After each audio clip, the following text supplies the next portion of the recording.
Chapter 15. A Retrospection. It was the end of November, and Holmes and I sat upon a raw and foggy night on either side of a blazing fire in our sitting-room in Baker Street. Since the tragic upshot of our visit to Devonshire, he had been engaged in two affairs of the utmost importance, in the first of which he had exposed the atrocious conduct of Colonel Upward in connection with the famous card scandal of the Nonpareil Club, while in the second he had defended the unfortunate Madame Montpensier from the charge of murder which hung over her in connection with the death of her stepdaughter, Mademoiselle Carrère, the young lady who, as it will be remembered, was found 6 months later alive and married in New York. My friend was in excellent spirits over the success which had attended a succession of difficult and important cases, so that I was able to induce him to discuss the details of the Baskerville mystery. I had waited patiently for the opportunity, for I was aware that he would never permit cases to overlap, and that his clear and logical mind would not be drawn from its present work to dwell upon memories of the past. Sir Henry and Dr. Mortimer were, however, in London on their way to the long voyage which had been recommended for the restoration of his shattered nerves. They had called upon us that very afternoon, so that it was natural that the subject should come up for discussion.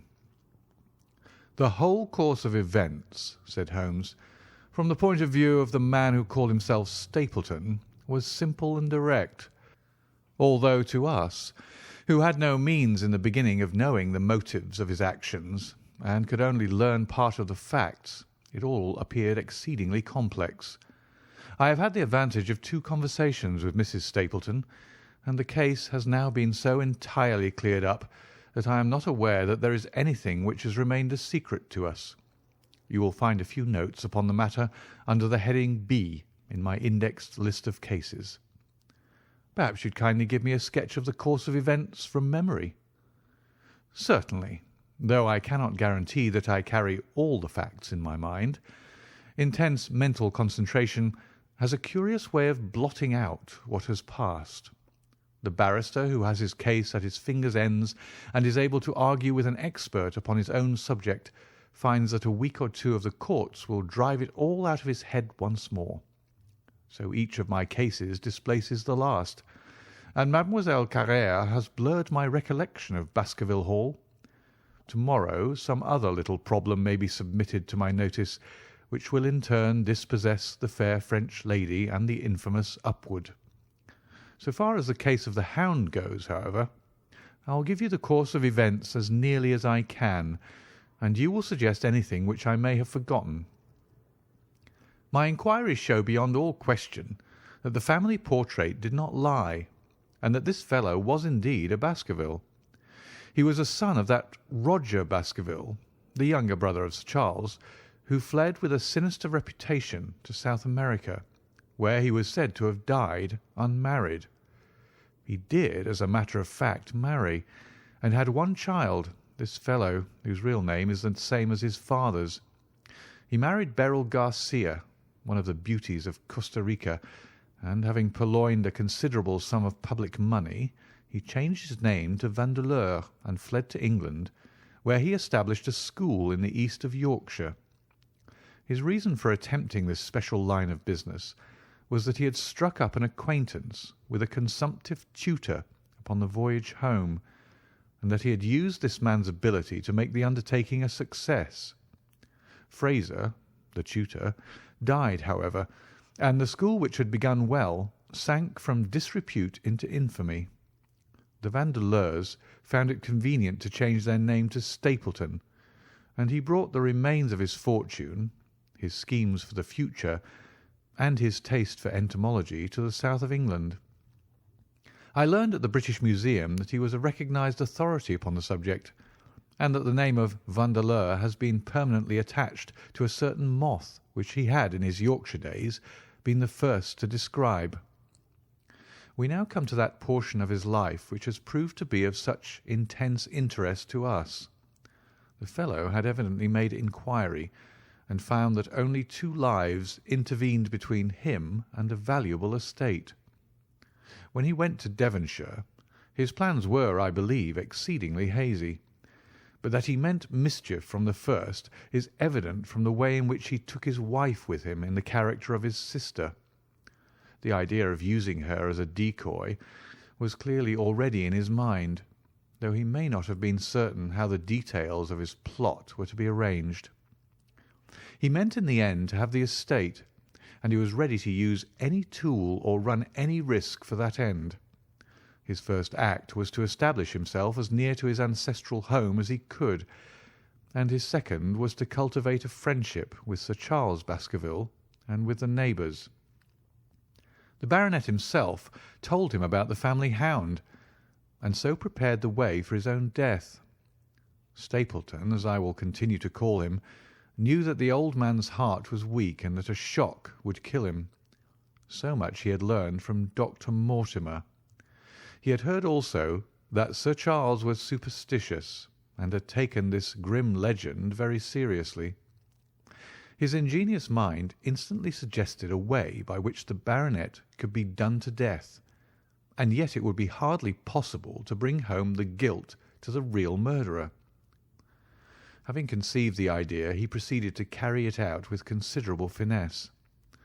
An ordinary schemer would have been content to work with a savage hound. The use of artificial means to make the creature diabolical was a flash of genius upon his part. The dog he brought in London from Ross and Mangles, the dealers in Fulham Road. It was the strongest and most savage in their possession. He brought it down by the North Devon line and walked a great distance over the moor so as to get it home without exciting any remarks. He had already on his insect hunts learned to penetrate the Grimpen Mire, and so had found a safe hiding place for the creature. Here he kennelled it and waited his chance.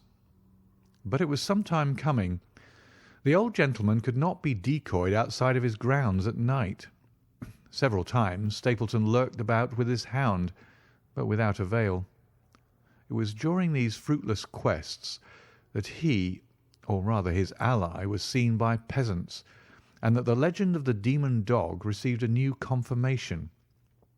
He had hoped that his wife might lure Sir Charles to his ruin, but here she proved unexpectedly independent. She would not endeavour to entangle the old gentleman in a sentimental attachment which might deliver him over to his enemy. Threats, and even, I am sorry to say, blows refused to move her.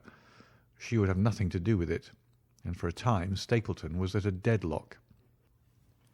He found a way out of his difficulties through the chance that Sir Charles, who had conceived a friendship for him, made him the minister of his charity in the case of this unfortunate woman, Mrs. Laura Lyons. By representing himself as a single man, he acquired complete influence over her, and he gave her to understand that in the event of her obtaining a divorce from her husband, he would marry her.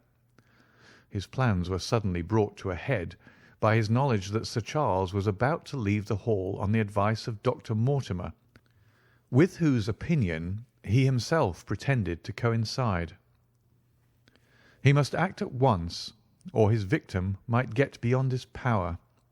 He therefore put pressure upon Mrs. Lyons to write this letter, imploring the old man to give her an interview on the evening before his departure for London.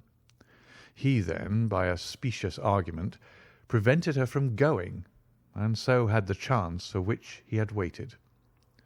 Driving back in the evening from Coombe Tracey, he was in time to get his hound, to treat it with his infernal paint, and to bring the beast round to the gate at which he had reason to expect that he would find the old gentleman waiting.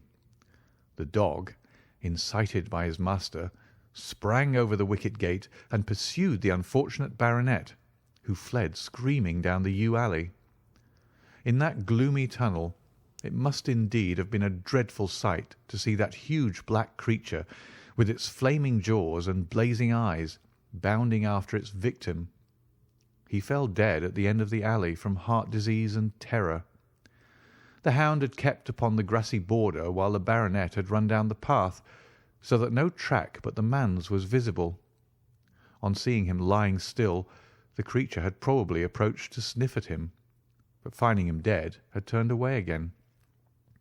It was then that it left the print which was actually observed by Dr. Mortimer, The hound was called off and hurried away to its lair in the Grimpen Mire, and a mystery was left which puzzled the authorities, alarmed the countryside, and finally brought the case within the scope of our observation.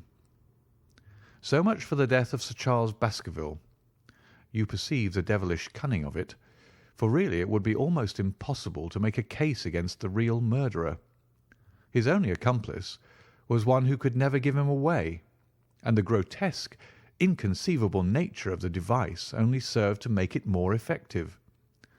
Both of the women concerned in the case, Mrs. Stapleton and Mrs. Laura Lyons, were left with a strong suspicion against Stapleton. Mrs. Stapleton knew that he had designs upon the old man, and also of the existence of the hound. Mrs. Lyons knew neither of these things, but had been impressed by the death occurring at the time of an uncancelled appointment which was only known to him. However, both of them were under his influence, and he had nothing to fear from them. The first half of his task was successfully accomplished, but the more difficult still remained. It is possible that Stapleton did not know of the existence of an heir in Canada. In any case, he would very soon learn it from his friend Dr. Mortimer, and he was told by the latter all details about the arrival of Henry Baskerville. Stapleton's first idea was that this young stranger from Canada might possibly be done to death in London without coming down to Devonshire at all. He distrusted his wife ever since she had refused to help him in laying a trap for the old man, and he dared not leave her long out of his sight for fear he should lose his influence over her. It was for this reason that he took her to London with him. They lodged, I find, at the Mexborough Private Hotel in Craven Street, which was actually one of those called upon by my agent in search of evidence. Here he kept his wife, imprisoned in her room while he, disguised in a beard, followed Dr. Mortimer to Baker Street, and afterwards to the station and to the Northumberland Hotel. His wife had some inkling of his plans, but she had such a fear of her husband, a fear founded upon brutal ill-treatment, that she dare not write to warn the man whom she knew to be in danger. If the letter should fall into Stapleton's hands, her own life would not be safe. Eventually, as we know, she adopted the expedient of cutting out the words which would form the message, and addressing the letter in a disguised hand. It reached the baronet, and gave him the first warning of his danger. It was very essential for Stapleton to get some article of Sir Henry's attire, so that in case he was driven to use the dog, he might always have the means of setting him upon his track. With characteristic promptness and audacity, he set about this at once, and we cannot doubt that the boots or chambermaid of the hotel was well bribed to help him in his design. By chance, however, the first boot which was procured for him was a new one, and therefore useless for his purpose. He then had it returned and obtained another, a most instructive incident, since it proved conclusively to my mind that we were dealing with a real hound, as no other supposition could explain this anxiety to obtain an old boot, and this indifference to a new one. The more outré and grotesque an incident is, the more carefully it deserves to be examined, and the very point which appears to complicate a case is, when duly considered and scientifically handled, the one which is most likely to elucidate it. Then we had the visit from our friends next morning, shadowed always by Stapleton in the cab. From his knowledge of our rooms and of my appearance, as well as from his general conduct, I am inclined to think that Stapleton's career of crime has been by no means limited to this single Baskerville affair. It is suggestive that during the last 3 years there have been 4 considerable burglaries in the West Country, for none of which was any criminal ever arrested. The last of these, at Folkestone Court in May, was remarkable for the cold-blooded pistoling of the page, who surprised the masked and solitary burglar. I cannot doubt that Stapleton recruited his waning resources in this fashion, and that for years he had been a desperate and dangerous man. We had an example of his readiness of resource that morning when he got away from us so successfully, and also of his audacity in sending back my own name to me through the cabman. From that moment he understood that I had taken over the case in London, and that therefore there was no chance for him there. He returned to Dartmoor and awaited the arrival of the baronet. "One moment," said I. "You have no doubt described the sequence of events correctly, but there's one point which you have left unexplained. What became of the hound when its master was in London?" "I have given some attention to this matter, and it is undoubtedly of importance. There can be no question that Stapleton had a confidant, though it is unlikely that he ever placed himself in his power by sharing all his plans with him. There was an old manservant at Merripit House whose name was Anthony. His connection with the Stapletons can be traced for several years, as far back as the schoolmastering days, so that he must have been aware that his master and mistress were really husband and wife. This man has disappeared and has escaped from the country. It is suggestive that Anthony is not a common name in England, while Antonio is so in all Spanish or Spanish-American countries.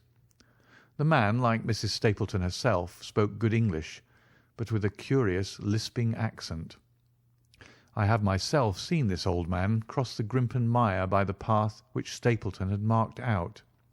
It is very probable, therefore, that in the absence of his master it was he who cared for the hound, though he may never have known the purpose for which the beast was used.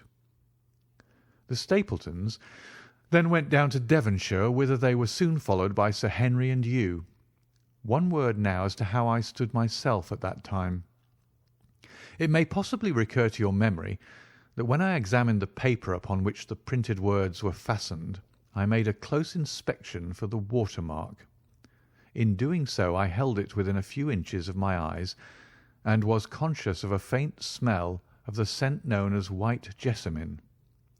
There are 75 perfumes, which is very necessary that a criminal expert should be able to distinguish from each other, and cases have more than once within my own experience depended upon their prompt recognition. The scent suggested the presence of a lady, and already my thoughts began to turn towards the Stapletons. Thus I had made certain of the hound, and had guessed at the criminal before ever we went to the West Country. It was my game to watch Stapleton. It was evident, however, that I could not do this if I were with you, since he would be keenly on his guard. I deceived everybody, therefore, yourself included, and I came down secretly when I was supposed to be in London. My hardships were not so great as you imagined, though such trifling details must never interfere with the investigation of a case. I stayed for the most part at Coombe Tracey, and only used the hut upon the moor when it was necessary to be near the scene of action. Cartwright had come down with me, and in his disguise as a country boy he was of great assistance to me. I was dependent upon him for food and clean linen. When I was watching Stapleton, Cartwright was frequently watching you, so that I was able to keep my hand upon all the strings. I have already told you that your reports reached me rapidly, being forward instantly from Baker Street to Coombe Tracey. They were of great service to me, and especially that one incidentally truthful piece of biography of Stapleton's. I was able to establish the identity of the man and the woman, and knew at last exactly how I stood. The case had been considerably complicated through the incident of the escaped convict and the relations between him and the Barrymores. This also you cleared up in a very effective way, though I had already come to the same conclusions from my own observations. By the time that you discovered me upon the moor, I had a complete knowledge of the whole business, but I had not a case which could go to a jury. Even Stapleton's attempt upon Sir Henry that night, which ended in the death of the unfortunate convict, did not help us much in proving murder against our man. There seemed to be no alternative but to catch him red-handed, and to do so we had to use Sir Henry, alone and apparently unprotected, as a bait. We did so, and at the cost of a severe shock to our client, we succeeded in completing our case and driving Stapleton to his destruction.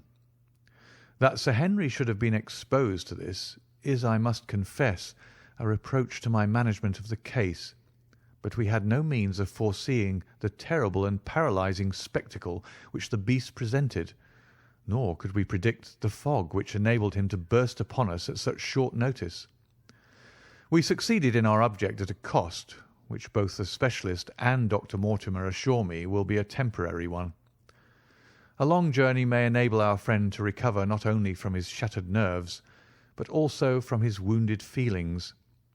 His love for the lady was deep and sincere, and to him the saddest part of all this black business was that he should have been deceived by her. It only remains to indicate the part which she had played throughout.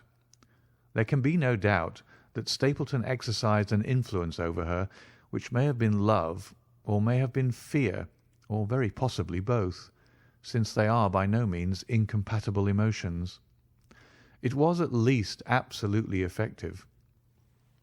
At his command, she consented to pass as his sister, though he found the limits of his power over her when he endeavoured to make her the direct accessory to murder. She was ready to warn Sir Henry so far as she could without implicating her husband, and again she tried to do so. Stapleton himself seems to have been capable of jealousy, and when he saw the baronet paying court to the lady, even though it was part of his own plan, still he could not help interrupting with a passionate outburst which revealed the fiery soul which his self-contained manner so cleverly concealed. By encouraging the intimacy he made it certain that Sir Henry would frequently come to Merripit House, and that he would sooner or later get the opportunity which he desired. On the day of the crisis, however, his wife turned suddenly against him. She had learned something of the death of the convict, and she knew that the hound was being kept in the outhouse on the evening that Sir Henry was coming to dinner. She taxed her husband with his intended crime, and a furious scene followed, in which he showed her for the first time that she had a rival in his love. Her fidelity turned in an instant to bitter hatred, and he saw that she would betray him. He tied her up, therefore, that she might have no chance of warning Sir Henry, and he hoped, no doubt, that when the whole countryside put down the baronet's death to the curse of his family, as they certainly would do, he could win his wife back to accept an accomplished fact, and to keep silent upon what she knew. In this I fancy that in any case he made a miscalculation, and that if we had not been there, his doom would none the less have been sealed. A woman of Spanish blood does not condone such an injury so lightly. And now, my dear Watson, without referring to my notes, I cannot give you a more detailed account of this curious case. I do not know that anything essential has been left unexplained. He could not hope to frighten Sir Henry to death as he had done the old uncle with his bogey hound. The beast was savage and half starved. If its appearance did not frighten its victim to death, at least it would paralyse the resistance which might be offered. No doubt. There only remains one difficulty. If Stapleton came into the succession, how could he explain the fact that he, the heir, had been living unannounced under another name so close to the property? How could he claim it without causing suspicion and inquiry? It is a formidable difficulty, and I fear that you ask too much when you expect me to solve it. The past and the present are within the field of my inquiry, but what a man may do in the future is a hard question to answer. Mrs. Stapleton has heard her husband discuss the problem on several occasions. There were three possible courses. He might claim the property from South America, establish his identity before the British authorities there, and so obtain the fortune without ever coming to England at all, or he might adopt an elaborate disguise during the short time that he need be in London. Or again, he might furnish an accomplice with the proofs and papers, putting him in as heir, and retaining a claim upon some proportion of his income. We cannot doubt from what we know of him that he would have found some way out of the difficulty. And now, my dear Watson, we have had some weeks of severe work, and for one evening I think we may turn our thoughts into more pleasant channels. I have a box for Les Huguenots. Have you heard the De Retskys? Might I trouble you then to be ready in half an hour, and we can stop at Marcini's for a little dinner on the way. End of chapter 15, and the end of The Hound of the Baskervilles by Sir Arthur Conan Doyle.